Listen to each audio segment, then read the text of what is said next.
Welcome to the Journey 2020 and Happy New Year. And I know a lot of people are going, we are out of 2020.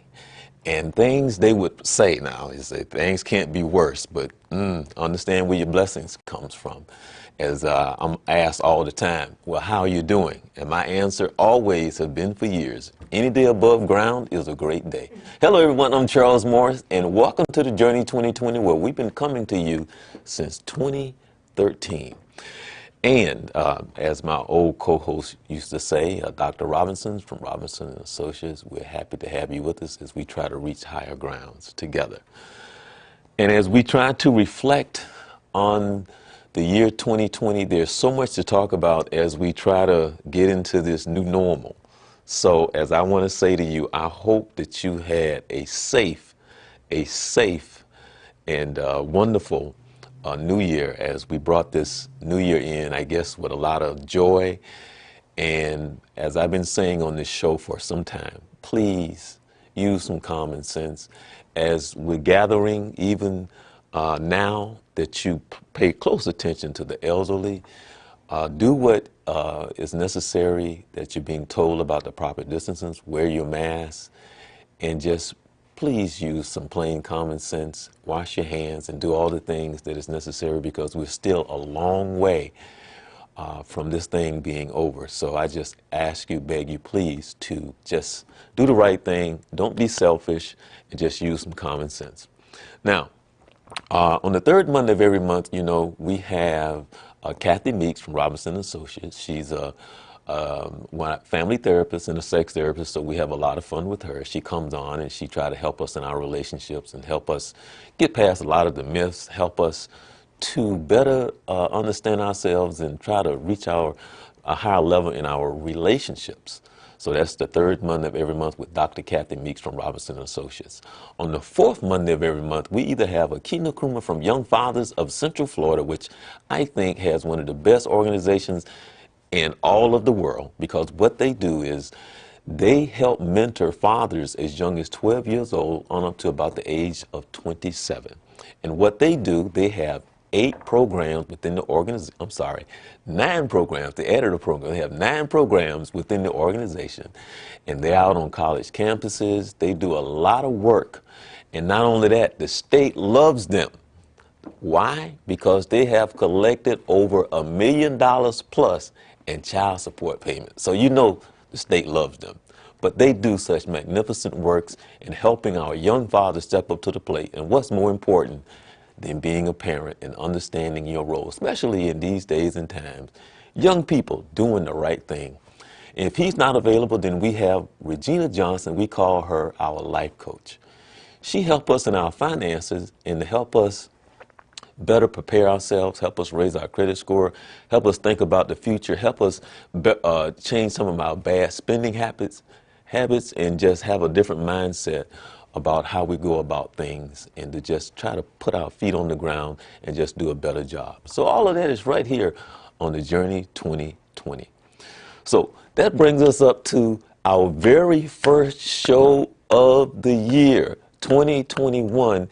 And this time of the year, for myself, for years, when January come around, I'm always looking forward to, what is that, Martin Luther King, and then what? But at the end of the month, I'm always excited because this has been going on for a while. I've been a part of it in a lot of different ways. But there's the Zora Festival, in addition to Black History Month, because you kind of tie those in together. Well, that's just the way my mind works, because there's like Martin Luther King, then there's Zora, and then there's Black History Month. So that has been part of how I process that for a very long time. So the month of January coming into the new year, I'm already into that festival mode. And here joining us today is someone who was part of the show many, many, many years ago as she came on and she talked about the Zora Festival. And I want to welcome Miss NY Nathiri. How are you? Happy New Year, Charles Morris, and Happy New Year to all of your viewers. It's a pleasure to be back here with you, and really to know that you're working close to a decade of this public service programming. Congratulations to you. Well, thank you so very much. See, people doing the Journey 2020, I'm not usually, when you see me, very rarely, once in a while we go out on location.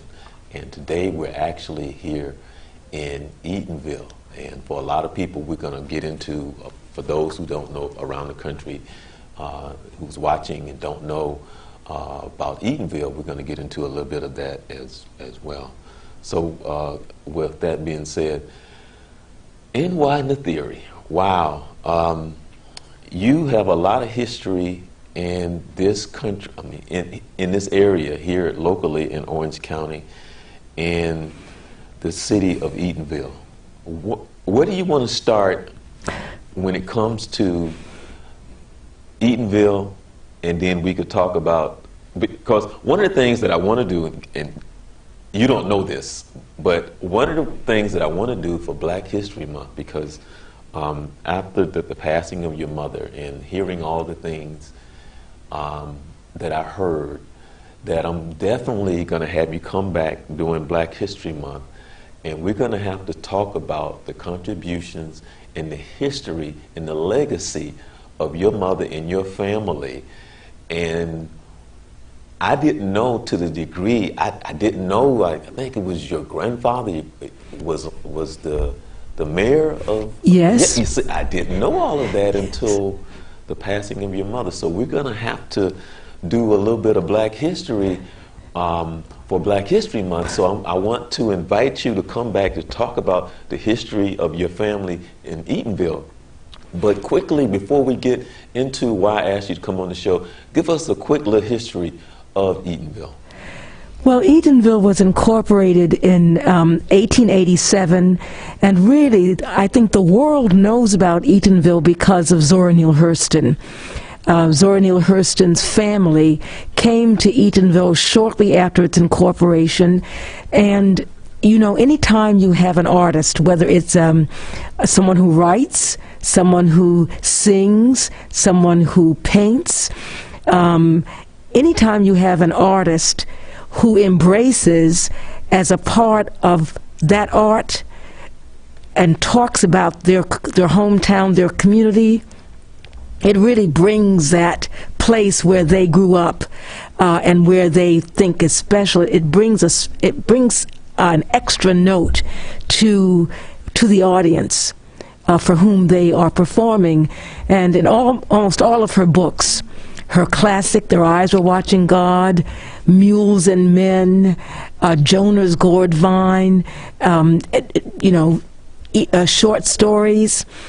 Zora Neale Hurston references Eatonville and the people of Eatonville because for her, they represented a kind of dignity as well as a kind of cultural beauty. And so people around the world know about Eatonville because of Zora Neale Hurston. But Eatonville also represents a part of this country's history that often we do not hear about, and that is the founding of historic Black towns. And Eatonville is famous really because Zora Neale Hurston talks about it as being the first incorporated African American community in the United States. Now that's important because, and I heard you speaking about the therapist that comes on each month as a part of your programming. Right. As I talk with young people and others about, well, what's a big deal about being incorporated? Well, there's a difference. If you think about a settlement or about an unincorporated, sometimes we hear about unincorporated Orange County. Being incorporated is like a couple who's married versus a couple who is just living together. Right.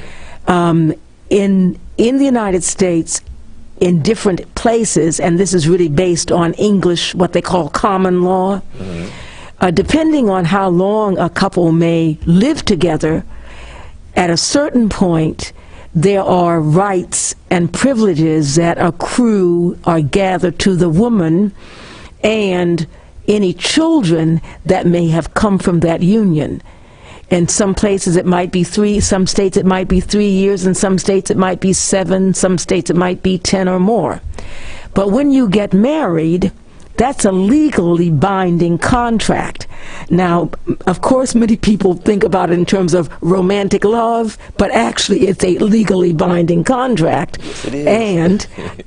And the children that come from that marriage union have rights. You know, the reason people used to talk about bastards, I mean, literally, bastards were children whose parents were not married, and those children had no rights to property. They had no rights to anything that came from the father.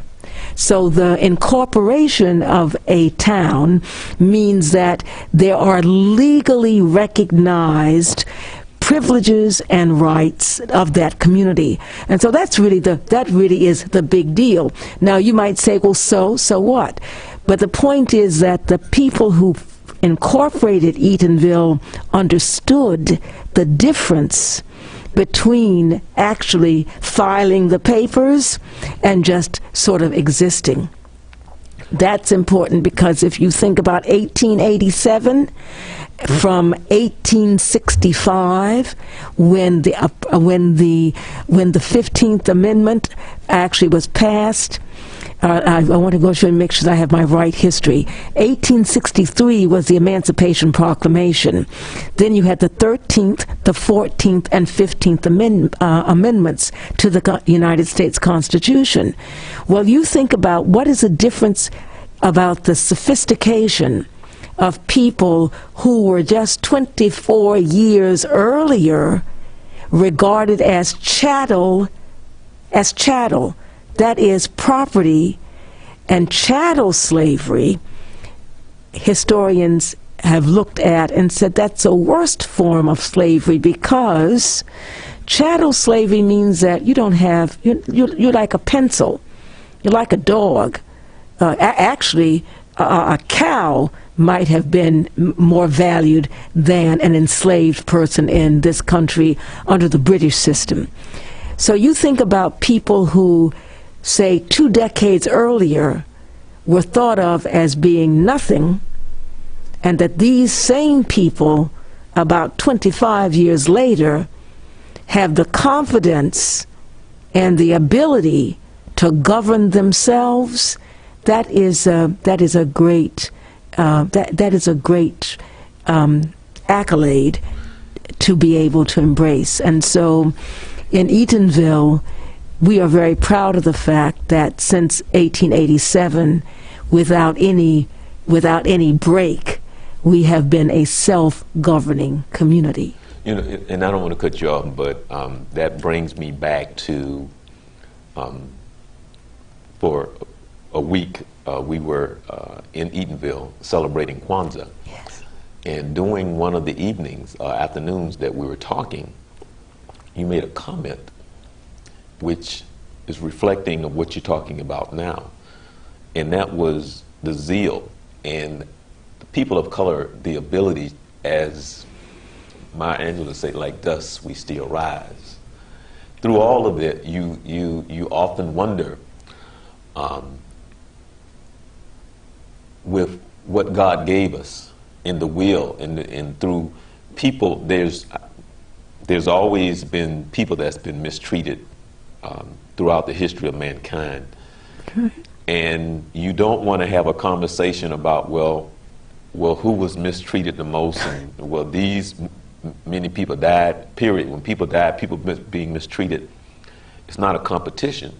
But the mere fact to understand our history and to understand, most of us know, a lot of us don't know, our struggle, our true struggle, and what we did come from to where we are now, even though there's still a lot of work to be done. Yes. But for you to say what you said in reference to 25 years earlier, to where they were still able to come about, and not only that, in the South, with that just being said by itself in the South, which is, man, the way we were treated, and for us to still, as they said, we still rise.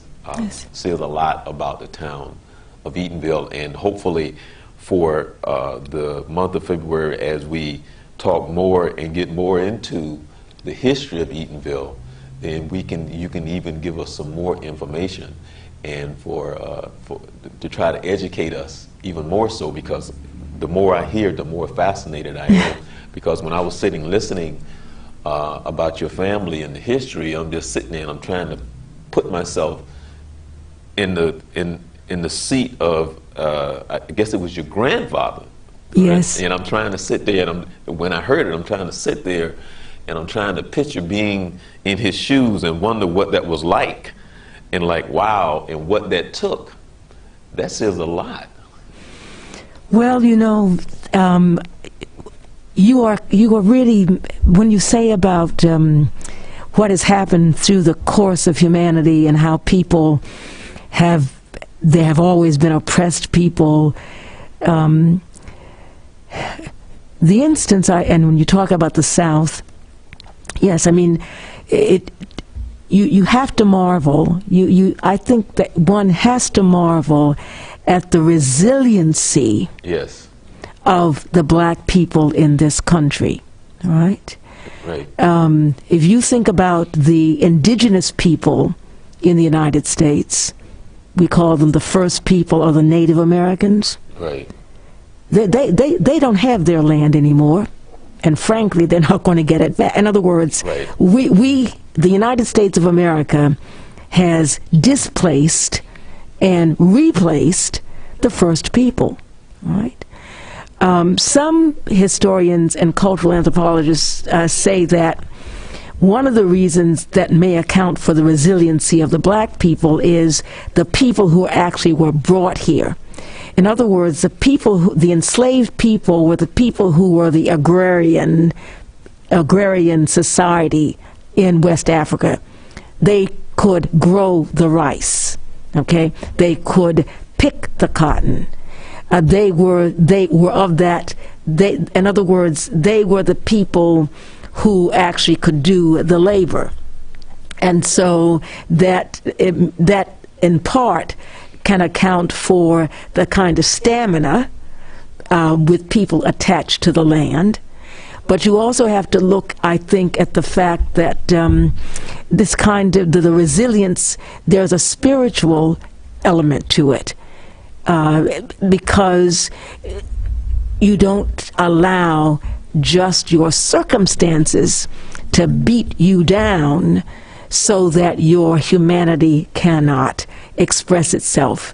I remember some years ago, actually we organized the Zora Neale Hurston Festival in cycles of 5 years, and during the first cycle, I remember the late Dr. Boyer, who was a native of Eatonville, and had become a university professor, a musicologist.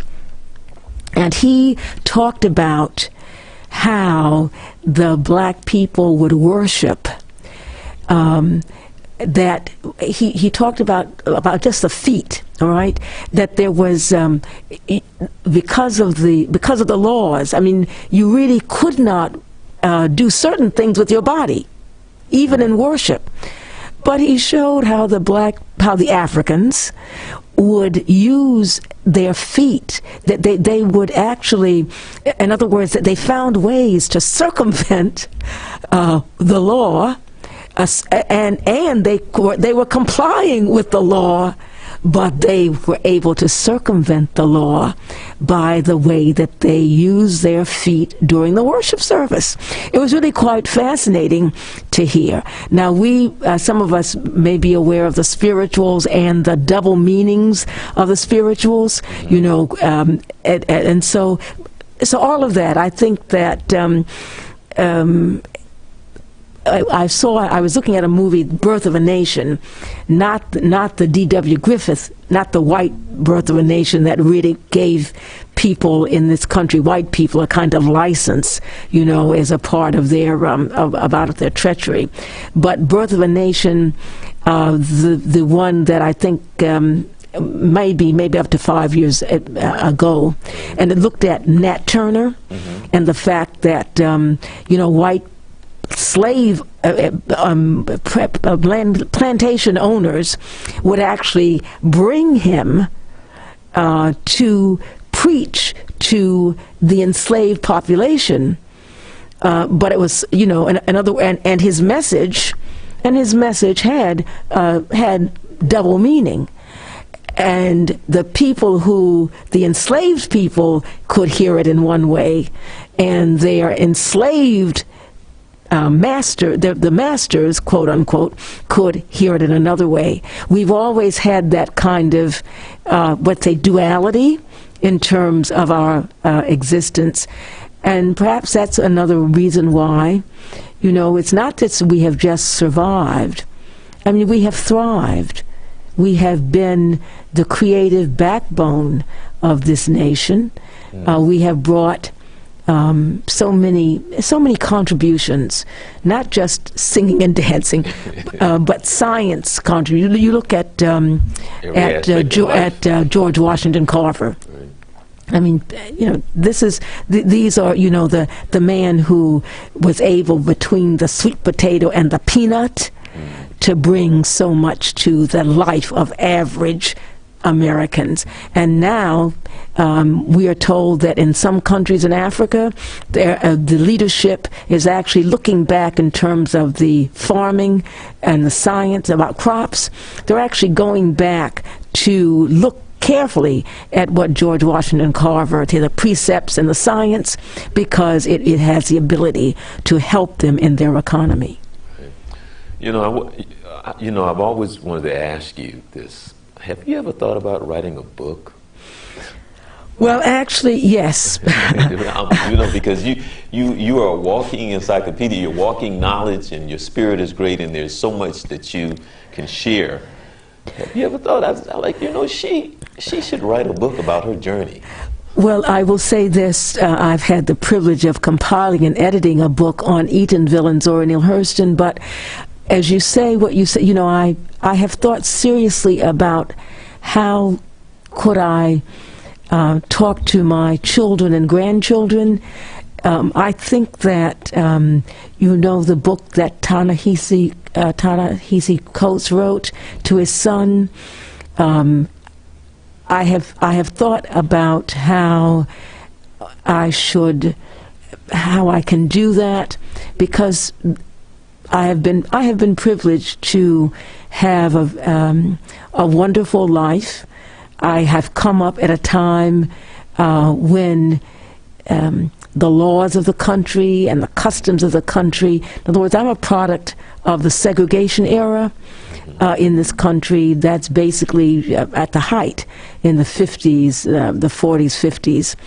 And I just have been privileged to enjoy the benefits of a quality education, the benefits of having people mentor me and help me move forward, and the privilege at this stage of working with and collaborating with just a wonderful team of people. I just count myself very blessed, and at the same time I feel the need to reduce that to writing so that it has a life of its own. So when you ask me that, I have been seriously thinking about it over the last several months, and now with the passing of my mother, Ella Augusta Johnson Dinkins, you know, who lived to be 102. Yes.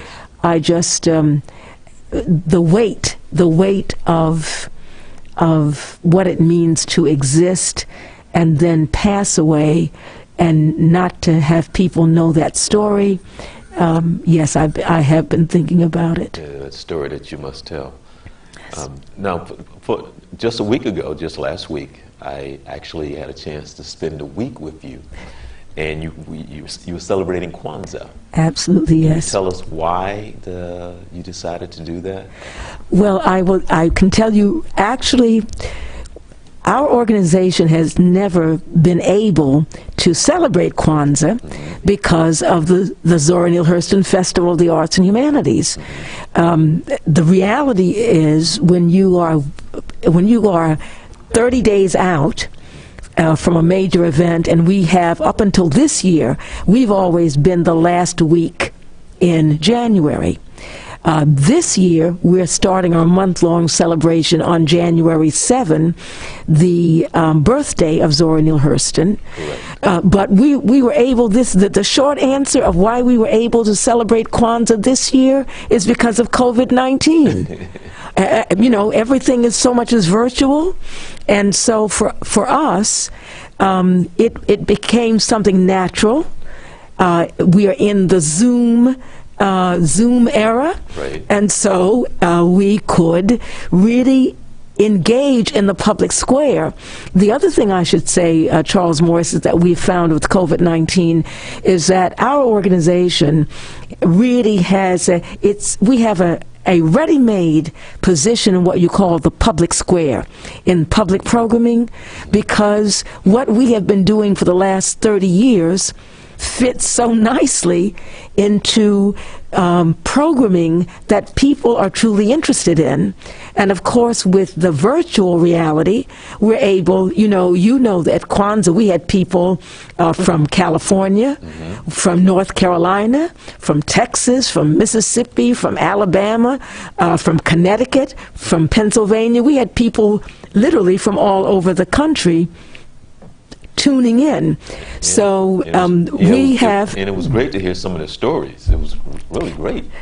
So COVID-19 has presented an opportunity for us, and again, because of the great team of people with whom we work, and the ability, because of our relationships, it was very easy to program the 7 days of the 7 principles in Guza Saba, and we expect to do this now every year, because we have seen how to make it work, and we've seen that there's an interest. So that's a short answer. COVID-19 provided us the opportunity as an organization to commemorate Kwanzaa. Okay, which you're leading us up to one of the main reasons why I wanted to ask you to come on the show. And you said starting January the 7th. 7th, that is correct. Okay. Now, on the 4th, which is today, yes, I know that there was a deadline, but let's back up. So let's talk about the fact that Zora Neale Hurston would have been 130 years old? That's right. That is right.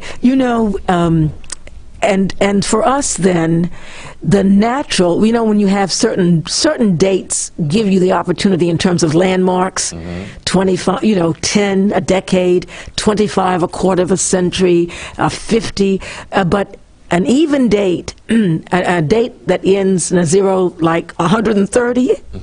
So this is her birth month. This is her birthday.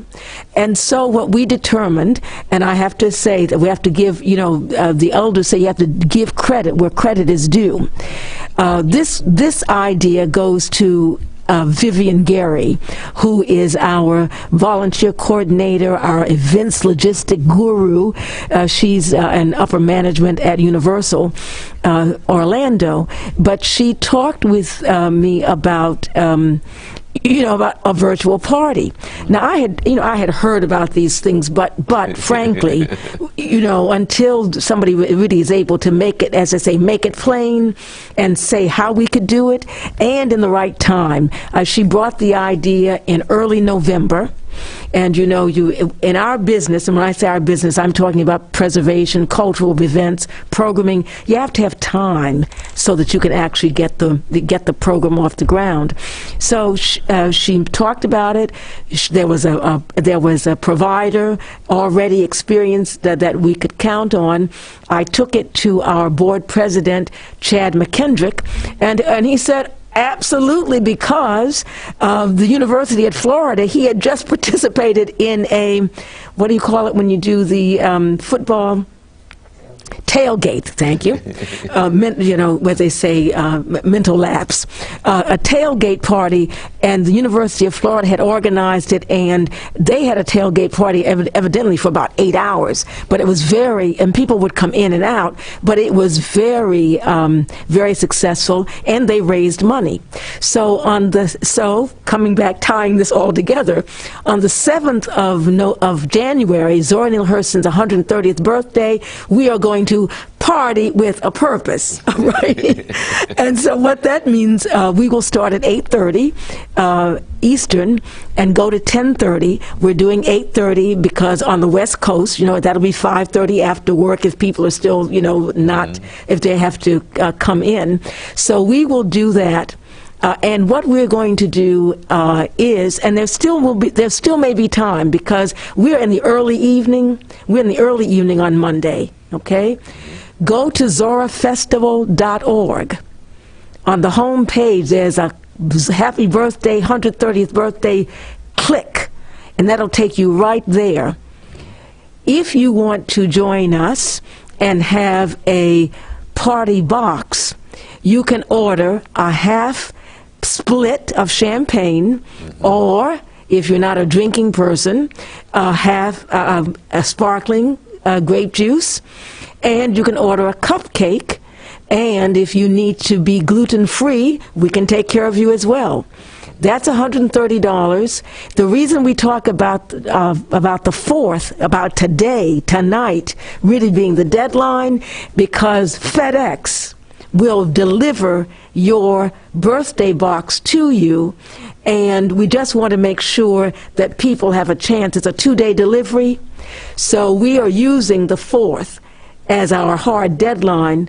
Though, you know, if the FedEx gets to you at 3 or 4 o'clock in the afternoon on the 7th, you're good to go. But we, as a disclaimer, just say, you know, do this if you like to party with a purpose, and in this instance it is a fundraiser. $42 of every $130 will come to support the year-round programming of the Association to Preserve the Eatonville Community. If that's too heavy a lift, because, you know, times, as they say, times is tight, then if you want to party and just make a $30 contribution, all of that would go to us as well. But again, Zora Festival, ZORA, like Sam, TIVAL.org. That will take you immediately to where you can register. Now, when we say party with a purpose, I want to make sure that you understand that the party is heavy. That party, we're going to have a live DJ. A real party. A real party. Yeah, this is not just, no. This is a real party. Ken Moore, some of you may know him from his Super Ken. He's known as Super Ken. Super Ken. All right. We have already been talking about Motown being the soundtrack of our lives. And so I can just tell you the first thing you're probably going to hear, no, it's not probably, the first thing you are going to hear is Marvin Gaye, okay? That's a promise. So we have our live DJ, we will be dancing, we have games, we have a raffle, we're going to have celebrity toasts. It really is just going to be a very good time. A very good time. So zorafestival.org will get you that information. Thank you for the commercial opportunity. Well, and in case people don't know, people here in this area who knows Ken, so very little need to be said. But for those who don't know Ken, I'm here to tell you, no one does a party like Ken. I'm trying to tell you. Right. I'm being real. No one does a party like Ken. So if he's like one of the best ever, and that's just what he does, and he can do this in his sleep. He's been doing it since he was 3. And this is absolutely the case. He was just telling us by the by that when he was doing the DJing at the Essence Festival. So when we say that we've got the man. Okay, now the 7th is the party. 7th is a party, and let me not forget, for those who are in your viewing audience, if they have a chance between 11 and 4 on that same day, we say this: while the refreshment lasts, our master chef Lester Cunningham is doing, homemade cake. Homemade cake. You can come by Eatonville at 344 East Kennedy Boulevard. Right, that's where the museum is. There's an open lot. You can come by for a bite of cake. Now, I didn't say, you notice I didn't say a piece of cake and I didn't say a slice of cake. I said a bite of cake. So that nobody, we don't want people to get angry, but he is a very good cook, but it's like, you know, like a brownie, a bite of cake. And we'll welcome you to help to celebrate. And again, that's while refreshment lasts, because as they say, when it's gone, it's gone. Oh, okay, and that's good too, because those who, as far as the 4th, this is the start of the new year, and we have those New Year's resolutions about your diet. Yes. So a bite is a bite of cake. That's right. You're staying on course with a bite. Okay, so exactly. That'll work. That will definitely work. A bite of the cake.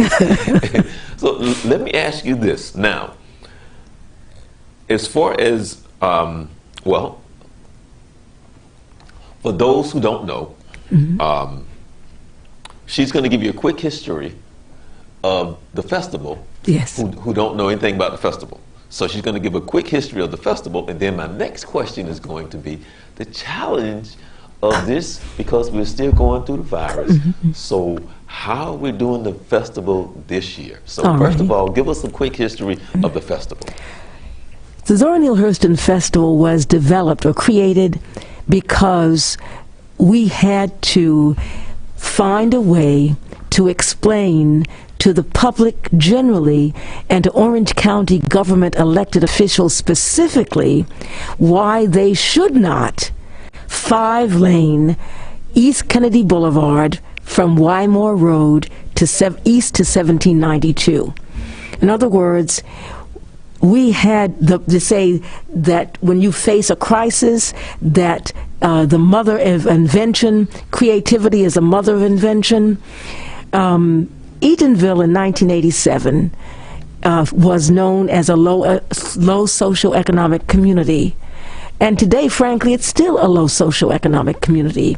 It's just that Eatonville has absolutely fantastic cultural and heritage resources. People literally from all over the world come to Eatonville, again because of Zora Neale Hurston. So we determined back in 1988 that we would do a festival to help people understand the significance of Eatonville and to introduce them, frankly, to Zora Neale Hurston. Because in 1987, when Orange County government, November of 1987, now listen to this just so that you can wrap your head around how sinister, and I have to use that word, I use it now about what was happening in 1987. We have a different relationship now with the county. The county is the major funder of the Zora Neale Hurston Festival of the Arts. So what a difference a decade or two can make. But back then, the resolution to widen the road, they brought that to the county the week of Thanksgiving, okay? The week of Thanksgiving, the beginning of the holiday season. Because clearly, even if people were upset, even if there was controversy, who would hold that during the holiday season? But they didn't know us, okay? They did not know us. So the festival was started and still has the same three goals, to celebrate the life and work of the writer, the folklorist, and the anthropologist, Zora Neale Hurston, to celebrate the historic significance of our hometown, Eatonville, Florida, as she popularized it, the oldest incorporated African-American municipality in the country.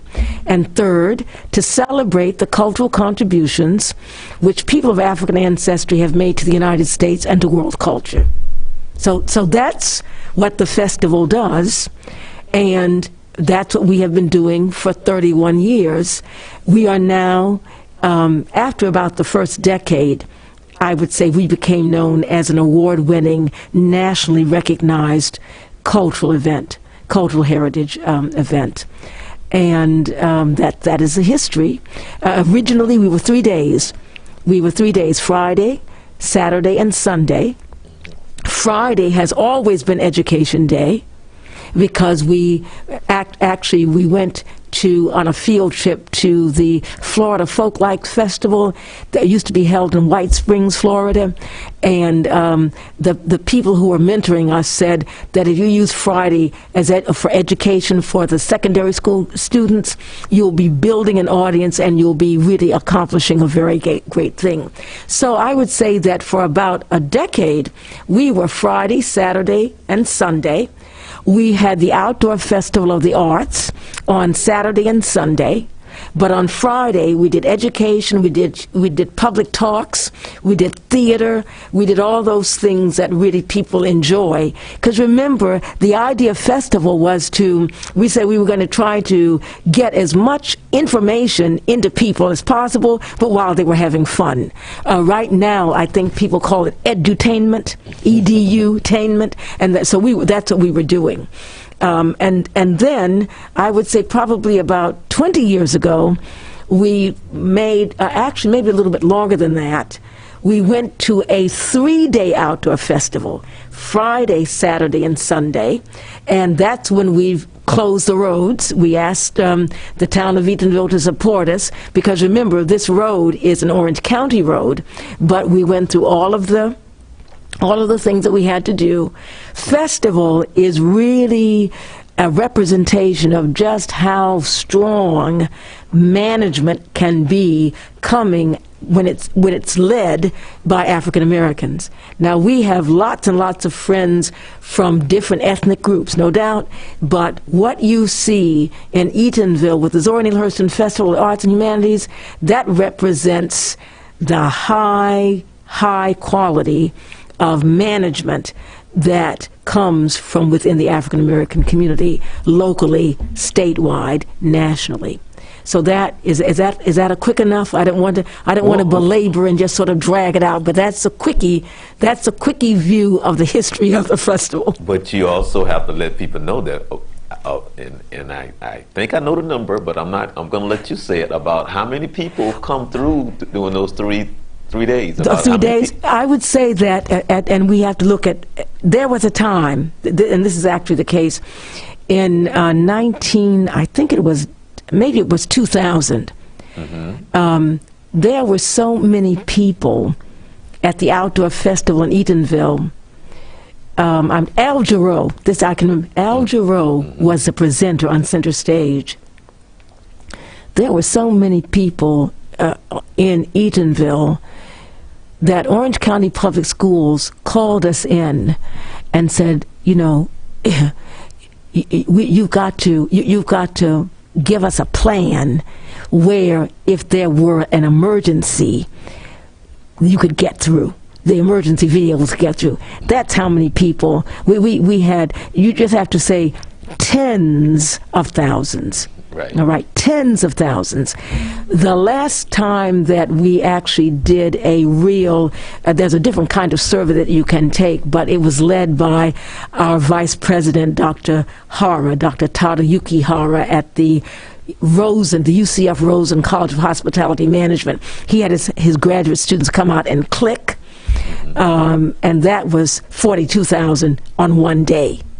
Now, of course, people go back and forth, so they may have clicked. But the point is, we can say without any hesitation, since 1990, for the last 31 years, it is not an exaggeration to say that we've had 1.5 million people come through Eatonville as a cumulative number. That is not an exaggeration. Because if you go 31 into a million, you will see very quickly that all that is about so many, maybe 25,000 a year, and we do that like falling out of bed. Okay. True. And then the other part of it too is that some of the artists that has come through over the years, and yes. One of the things that, and I don't know if people realize this, but I think Ashford and Simpson. Yes. Before he passed, But I think this was was probably the last time. This was the Right. last concert appearance Right. of Ashford and Simpson before Nick Ashford died. That is correct, and he had a packed audience. So what we did. And what we aspire to always with the Zora Neale Hurston Festival, we call it Zora Festival, is to bring, there's an expression called the creme de la creme, which is the best of the best. That is what we have made our reputation on. We have done that in the arts and in the humanities. So what that means, I just want to give this example. When the Orlando Sentinel used to have a dance critic, and I believe her name was Diane Hubbard. And if she happens to see this, I don't want to embarrass her, but this actually happened, and I can tell you that when it happened, I sort of smiled to myself, because a critic or a journalist that is doing a review is supposed to have a certain detachment. All right? That you're supposed to have a critical eye. She was a dance critic, and that year we brought we awarded the late I'm going to have a mental lapse. Oh dear. She was a cultural anthropologist and a dancer, and I can see her face just as clear as day. Harry Belafonte's ex-wife actually accepted the award for her. We had the Dayton Contemporary Dance Company came in what is called residency. They were here for several days. The bottom line is this. The dance critic for the Orlando Sentinel sent me a handwritten note, because this is before email was so prevalent. She sent a handwritten note saying that in all her life she had wanted to see some of the people that we were featuring. She was, as a dancer, she said she just wanted to express her appreciation. She wanted to say thank you to the Zora Festival for bringing these people to Orlando, to Orange County. And as I said, I had to smile because that was very unprofessional, okay? I'm just telling you, that was not a critic. But she had become a fan because of the people. In other words, when I say to you that we are bringing the creme de la creme, that's across the board. That means you're talking about the late Dr. Maya Angelou, or late Mr. Ossie Davis, or Miss Ruby Dee. We're talking about Cecily Tyson. We're talking about the people, Alice Walker. You're talking about people who have international reputations, and they have come to Eatonville. And why have they come to Eatonville? Not because we had these big dollars to pay them, but they came to Eatonville and to celebrate Zora Neale Hurston because of the cultural preservation that they knew that was important. Dr. Maya Angelou had, when she was alive, at her height, she had 2 levels of honoraria that she expected. Okay, she wouldn't open her mouth for less than $50,000 for corporate. All right. She had a nonprofit, but we couldn't afford. And I misspoken. I think her nonprofit was $50,000. Her for-profit was off the chain. Well, we couldn't have afforded even a nonprofit. Who had that kind of money? But Dr. Maya Angelou came to the Zora Festival 3 times and never charged us a penny. As a matter of fact, we didn't even pay for her travel and lodging. Wow. Right? She paid her own way. When Danny Glover came in 1990, I think he must have come in 1992 or 1993, he didn't take an honorarium, and he paid his own way. All right? We just, as an organization, we were able to thrive because of the generosity of these performers, these artists, these cultural icons who valued and knew the work that we were doing and how important it was. So that's, that's a little bit of the history of the festival. And what you don't know is that when Miss Ruby Dee was here, and I forgot how that was set up, but I was able to be somewhere, I think it was downtown in the county somewhere, and I was able to sit in the room with her, by myself with her, for about 20 minutes, and just talk to her. So, that was kind of like the highlight of, because I'm sitting there with Ruby Dee. It's just us two in the room for a span of about 20 minutes. And we were just sitting there just talking. And she was the just sweetest, kindest person just that just you an would ordinary, ever meet. Absolutely, absolutely. That reminds me, when I was trying to actually get her to come, and I had called the office, and she came to the phone. And I could hardly believe it. I mean, I was talking, now, and you have to understand, I mean, now, Charles Morse, I've been at this for over 30 years, and I've become, sometimes I feel like I'm like the Barnum, like, in other words, my job is to promote, my job is to advocate, my job is to make the case. And it's very easy because it's authentic. But back in 1987 and 1988, and that's when I was really 1988, because it took us 2 years to plan the first festival. My goodness, I was just a nervous Nellie, to be trying to talk to Miss Ruby Dee on the phone. But that's when you say that she sat with you, it's completely I can completely believe it, because that's a kind of down-to-earth person that she was. Okay, now you're going to have to walk us through this year's festival and kind of break it down to where we are, what you decided to do because of the virus. Because all right, so we are what we call a hybrid event. Mostly we are virtual. Mostly we're virtual, but we do have several times when we will be in person. But we will be following strictly the guidelines set by the Centers for Disease Control and Prevention. So that means, for example, when you come to get your bite of cake on Thursday, you got to have on your mask. You're going to be socially distanced, and there will be hand sanitation. So on Thursday from 11 to 4, that's going to be one in-person opportunity. We pair that with the virtual Party with a Purpose.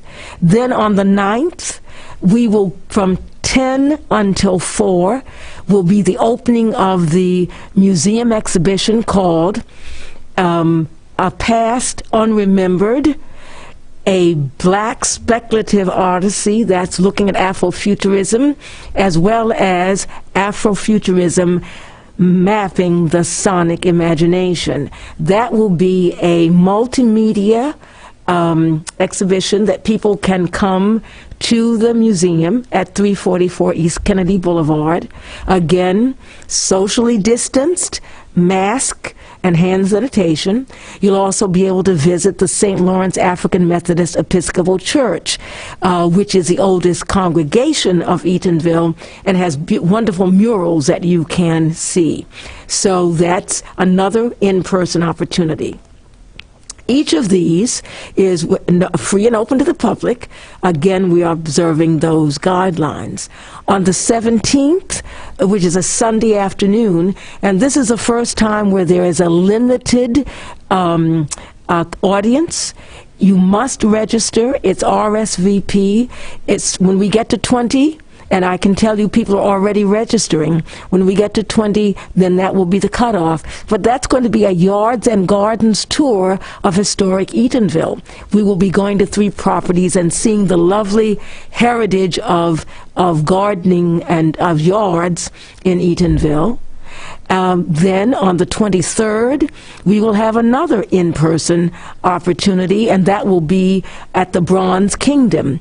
On International Drive, 64, I remember this. The address, the location is 6464 International Drive, 32819.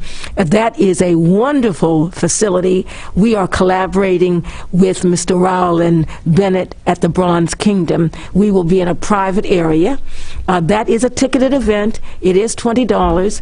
All of these can be taken care of online at zorafestival.org. And then the final opportunity for in-person, and this is really, not only is in person, it's in your vehicle. So it's going to be your bubble, all righty? That will be on the 30th of January. We're doing the drive-in movie event. Drive-in movies, 6:15, it's Into the Spider-Verse. Into the Spider-Verse, that we think that families will really enjoy that. And then, as they tell me, it's a date night flick called The Best Man. That will be at 9:45. Okay. Again, now these are tickets. Everything is online, and even for the the drive-in movie, which we are holding in the Wymore Field, Orange County Public Schools and the town of Eatonville are collaborating with us. In addition to the Enzian Theater, they are acting as our mentors. They have really become quite the experts in doing the drive-in movie events, and so we will be doing that. So those are opportunities for in-person. But the vast majority of what we're doing is really virtual. It allows us to go online and be available to people around the country, and actually for the Africa America Women's Economic Forum, which takes place on Thursday the 28th, we will be actually in Africa as well. As a matter of fact, that forum is 8 a.m. to 1:45 p.m. because it's a 7-hour distance, time difference, and some of our speakers are going to be Africans, like in Africa, already. Okay. So we have that. We are doing a wonderful Afrofuturism conference on the 29th and 30th. And just to give you an idea, for those who are the nerds in the audience, but really to understand just how fine a program the festival is and recognized, the University of Central Florida is presenting an online 1-credit academic credit course based on festival this year, Afrofuturism and the relationship with Zora Neale Hurston and culture. Wow. And I can tell you that is what we call a signal accomplishment. A signal accomplishment. Again, all of this you can find at zorafestival.org. We have been doing some wonderful things. We will start at festival on the 26th of January, a community conference series, a 3-part series, and the first presenter will be Dr. William Darity Jr. He is a Samuel Du Bois Cook Professor, hold on now, of Public Policy, Africa, and African American Studies and Economics. That's his title. Okay. That's his title at Duke University. And his book is From Here to Equality. This is the preeminent researcher and scholar on reparations for people of African ancestry. He has spent over 30 years researching about the case, for building the case for reparations, and he's going to be speaking in conversation on the 26th. We're very excited about that. That is going to be hosted, the media sponsor, the media art sponsor for that whole series. One in January, one in February, one in March is Full Sail University. All right. Now, what a great way to, our very first show of 2021. What a great way to start off the year, which means she get to wrap it up real quick because we're going to go back and we're going to talk about the 7th and give us the information one more time. All right. Because we're celebrating Zora Neale Hurston 130th birthday. So give us about a quick snippet of the 7th and how people who can still get involved. All right. What I would say is, as soon as this program ends, you better go run to the computer. Okay? That's what a deadline that we're looking. We're looking to party with a purpose. Go to zorafestival.org. Order your birthday box. You will have a keepsake, a very, very beautiful designed keepsake, and in that box you will have, if you're a drinking person, a half a split of champagne. I said a half a split now of champagne. And a cupcake, home-baked cupcake. If you're not a drinking person, I've already ordered my sparkling grape juice and my cupcake. If you need to avoid gluten, we got a gluten-free cupcake for you. Go to Zora Festival homepage, click on that 130th birthday button. It'll take you right there.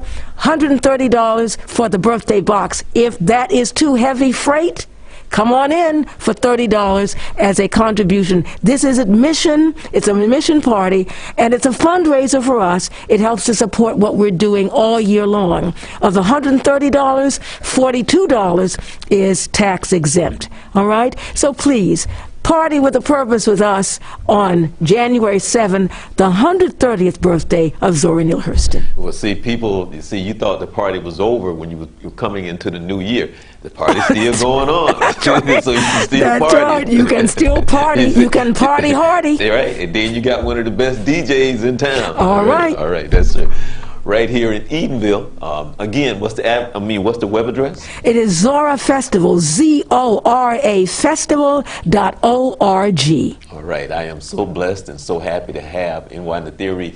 Man, it just gives me chills just to listen to her stories, because the more she talks, the more I'm sitting there going like, wow, she need to write this book for real.